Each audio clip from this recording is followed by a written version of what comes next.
आता ज्या गाड्या होत्या गाड्यांना पूर्ण मराठवाडाभर या गाड्या फिरल्या बरोबर. महाकाळापासून ही रॅलीची सुरुवात झाली होती आणि मला वाटतं मग जालना, परभणी, नांदेड, लातूर, माजलगाव असं करत ही सगळी रॅली झाली आहे. तर या गाड्या पूर्ण या जिल्ह्यांमधनं फिरल्या का सगळ्या गाड्या, जितक्या गाड्या तुम्ही घेऊन गेलेल्या होता? हो हो, सगळे प्रत्येक जिल्ह्यातून पूर्ण गाड्या शेवटपर्यंत होत्या.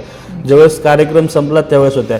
आणि मी तुमच्या माध्यमातून एक सांगू इच्छितो, आजच्या कंडिशनला आम्ही काल रात्री त्या रॅलीचा सर्व हिशोब केला, 1,34,00,000 रुपये माझ्या जवळच्या माणसांचे पेमेंट अटकलेलं आहे या रॅलीमध्ये.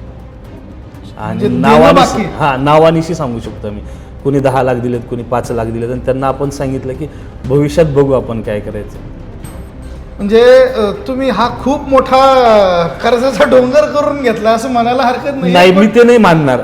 मी महाराजावर एवढं प्रेम केलंय, मला माहिती आहे आपण ज्या पद्धतीने कार्य करतो, त्यामुळे ते फार छोटी गोष्ट आहे. एक ना एक दिवस ते संपणारच. आणि शेवटी देता देता घडविता झालेल्या गोष्टी आहेत. इतके द्यावे की देणाऱ्याचे हातही घ्यावे असं म्हणजे नाही, इतके देणाऱ्याने दिले तेवढेच घ्यावे. चला, एक चांगल्या मुद्द्यावरती आपण पोहोचलेलो आहोत.